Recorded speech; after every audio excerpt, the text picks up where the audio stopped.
Welcome back to the New England Take. I'm your host, AJ Kierstead. So I fancy myself someone, I wouldn't call myself a journalist or reporter. I say I'm not those as much as humanly possible, but I enjoy discussing the media and critiquing the media and dealing with all that. And this week has just been gold on social media when it comes to discussions of conservative media in the not... I hate to say not corporate because it's part of the discussion, but ultimately the not mainstream conservative media. So Steven Crowder is he's a right-wing pundit and comedian who's got a huge following on YouTube. He was on CRTV, which is a conservative organization, and then he moved over to The Blaze, which is Glenn Beck's group that got sold. It's huge now. It's enormous. And his contract was up and they weren't going to renew. So he was on his own. And he shopped around for other companies that may want to work with him, and he wasn't happy with anything. And months later, this past week now, he released a video critiquing one of the contracts he received and calling them big conservative, big con, and partnering with big tech. And it was this whole kerfuffle on there. Like, who was he talking about? And it turned out it was the Daily Wire.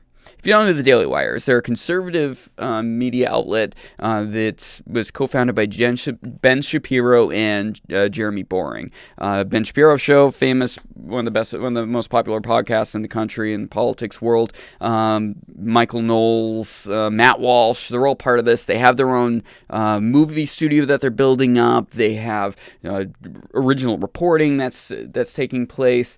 The transgender bathroom issue this past year, Loudoun County is what it was based off of. They were the ones that broke the story. Big deal media company in the conservative world, and they've really developed over the last handful of years. I want to say 8 years or something to that effect. It turns out the contract Crowder was calling out was Daily Wire's. Jeremy Boring on Daily Wire's YouTube channel, if you're interested in this whole matter and want more, he reads the entire contract, and I watched the entire video.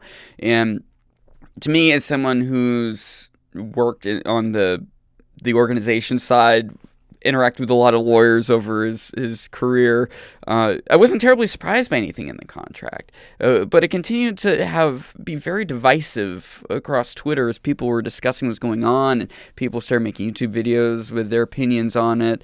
And nothing in the contract seemed that crazy in the world if you wanted to exist in the world of a larger enterprise. If you want to, this is why I'm confused by Steven Crowder in this situation. He's been making the case that they're taking advantage of him and calling out conservative outlets as being beholden to big technology companies like Facebook, YouTube, and such, because Daily Wire's contract was requiring that if you wanted to make your full $50 million, it was a considerable amount of money that the contract was for, just at a base level. There's a lot more chances to improve that to upwards of 100 with all the inclusive additions that would have been put onto it for other productions. That was problematic to Crowder. He was very upset because he were losing 10 or 20% based on, if he got banned from YouTube, he's going to lose 20 or 30% of the amount of money he'd be making. And he was really upset about that. Jeremy Boring on the other side came through and said, well, we rely on these outlets for the reach, because what the Daily Wire is going to be making money off of is selling advertising. Ultimately, it's very traditional in the way the Daily Wire has set up that contract, and I think is working towards for new creators, is everything's about selling ads. That's how broadcast TV works. It's how we work at WKXL, where this podcast also broadcasts. If you don't have advertisers to keep the lights on, you shutter. You can't afford the support staff. You can't keep things going. If you're a broadcast station, you need to be able to have the technology and compliance that's required for these things. The risk inevitable with if you're an opinionated outlet like the Daily Wire and many left-wing and right-wing organizations, you're going to annoy someone. Let's just phrase it that way, and you're going to get sued at some point. There's a lot of money involved with keeping an organization as huge as the Daily Wire operating is. They got hundreds of employees. I think they have in the 200s to something to that effect. Could be wrong, could be more. But either way, it's a large enterprise. Crowder was really annoyed about this. I think he's seeing it from I understand his take on it a little bit, because he's coming across like an artist per se. Not necessarily. I don't know if you'd call it an artistic endeavor, what he does with the show, with just political commentary and comedy. But that's the way he approaches it. He says, no, from an ethical standpoint, we should not be beholden to these outlets. We should say, if YouTube decides they don't want to air a show anymore, whatever, fine, we will make do on another outlet. But the problem with that is, if he does that, he loses millions of viewers. He's one of the largest conservative political creators on the platform. If he loses that, Daily Wire can't sell ads. You can't have a sustainable platform if you're just relying on his Mug Club, which is a subscription model. If you're just on Rumble, which is a subscription alternative to YouTube and other new media outlets, it's just the audience isn't there. I rely on traditional media and technology outlets in order to exist. If I didn't have WKXL picking up my show, I'd be in trouble with being able to reach anyone. I'm working hard to build up the newenglandtake.com. Please check it out. I want there to be a following for NH Talk Radio, for radio station's website. I think it's important that these digital outlets get a lot of traction.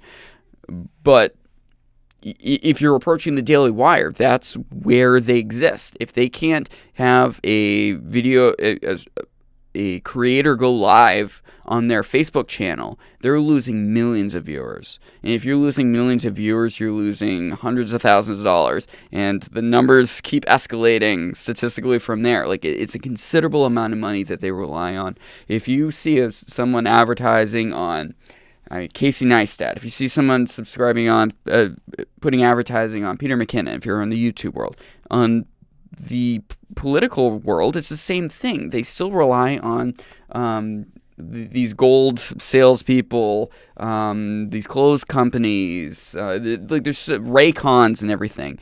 These companies won't work with the Daily Wire or anyone else if they can't reach the just massive amount of people that are available with these Silicon Valley-based technology outlets. I understand and feel for Steven Crowder's frustration with the situation. It's very understandable. I wish there was a third-party company out there that could pick up the slack, but it just doesn't exist. The only alternative is going to broadcast, which, if you either have big tech or you have broadcast, if you want to be able to really stand out.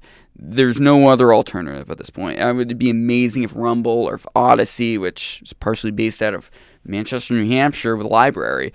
Jeremy Kaufman owns all that, or is the CEO or something like that. I could be wrong, but he's part of that organization, and I think he founded it. That'd be amazing if we could get away from Silicon Valley. We go to the blockchain. We go with independent, smaller outlets, and they could be less siloed. But that's not the case. You look at New Hampshire Bulletin, which I have the reporters on WKXL all the time. They get a lot of their exposure because they get syndicated onto local newspapers, traditional media. So they sell their advertising, or they don't sell advertising, but they get their partnerships and donations and big central donations and such, because they also have that traditional media eyes that you just don't get if you're just having a website. Like these digital outlets are doing great. They're slowly expanding. New Hampshire Journal is gaining a big audience without doing a lot of the traditional media. But I mean, I can't imagine the numbers are as high as the Bulletin. In Depth New Hampshire is the same thing. I hope to have Nancy West on my show next week. She also allows syndication. She's a nonprofit organization. This is not something that's going to be solved overnight. I wish Crowder would have at least negotiated. Big issue also with the way Crowder handled it is he took like an early just check this out contract and we negotiate from there, and took it as this is unforgivable.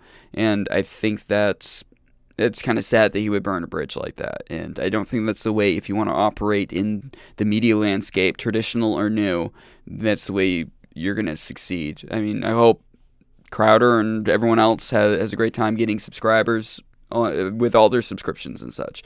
But I don't think that's the future, and I think it's going to take a longer time for independent technology opportunities to really reach the highest levels that they can. All right, this is the New England Take. I'm your host, AJ Kierstead, thenewenglandtake.com to get more from me. The New England Take at gmail.com if you want to reach out, if you have opinions on this, or you want to get a hold of the show. Talk to you next week.